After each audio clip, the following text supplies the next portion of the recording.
and science communicator at the University of Ottawa. Welcome back. Thank you very much. What do you think about this idea?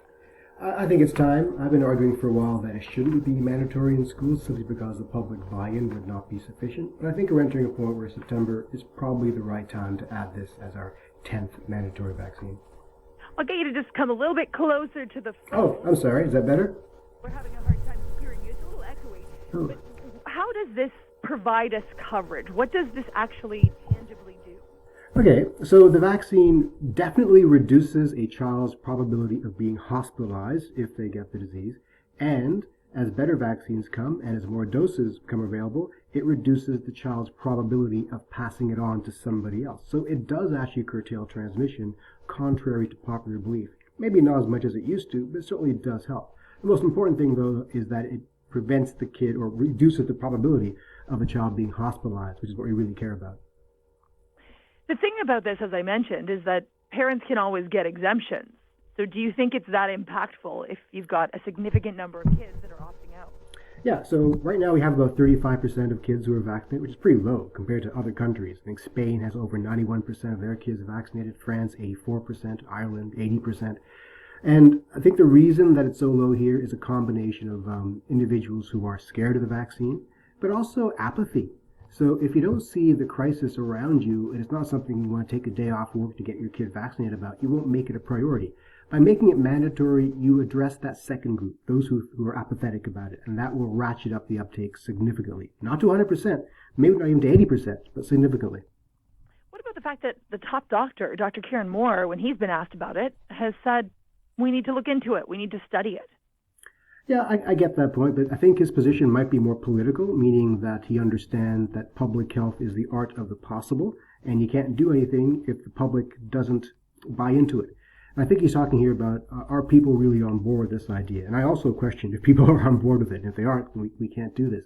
Keep in mind that we have vaccines that are mandatory for diseases that currently aren't that risky, like rubella is one of the mandatory vaccines, and there are fewer than 10 cases of rubella every year.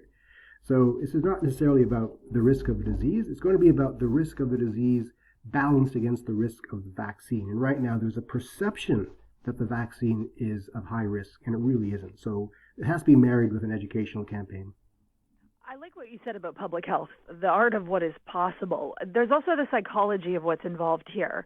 And I would say what I'm hearing from parents on the text board, just through my job, working in talk radio, talking to people every day, is there's a concern. There's a concern, and some parents are holding the kids back from the vaccine because they want a little bit more time, they want a little bit more study on it.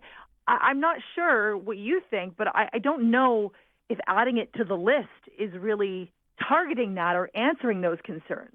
You're right, it doesn't. It doesn't answer that particular demographic of concern. It addresses the apathetic, which I think is the plurality of people. But for those who have actual specific concerns about safety, we need to launch a larger educational campaign in which we are transparent and answer questions. The vaccines are not perfectly safe. They're very close to it, but not perfectly safe. We have to be transparent about what that means. Most parents are concerned about the risk of myocarditis, and most cases of myocarditis resolve on their own without any sort of long-lasting effects. And the risk is extremely, extremely low. Also, we have about people who get COVID, even athletes. I think I saw a study where 2% of athletes who got COVID showed signs of heart inflammation on their cardiac MRIs some months later. So the risk of myocarditis is much higher amongst those who actually get COVID. Those are the details that parents need to understand. Now, when the pandemic recedes and COVID is not nearly as prevalent as it is today, we can revisit whether or not vaccines make sense, because that's part of this risk versus benefit ratio. Right now, though, the anticipation is that come September, the risk will still be high enough to warrant highly encouraging vaccination. Whether that should be mandatory vaccination, that's what we're discussing. I think it probably should be, but with that caveat that you have to be allowed to get out of it if your concerns are profound. Rewa Dayanandan, now that we're 2 years deep into this pandemic and many variants, subvariant, Omicron, Delta, are we getting a clearer picture, a more accurate picture of the risk or the prevalence of developing long COVID? I get asked that question almost every week. And my answer is no, we don't. The studies are coming in.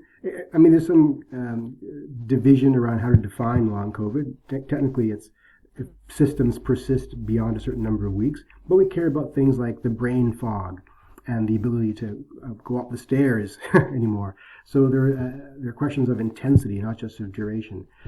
It is unclear who is most susceptible. It's unclear what to do about it. It does seem that vaccination does reduce the probability of experiencing long COVID, but that's a handful of studies, so more study needs to be done. I would not be seeking infection for fear of long COVID, absolutely. Ray Waidyanandan, good to get you on the show. Thanks Thank so you. much. Ray Waidyanandan.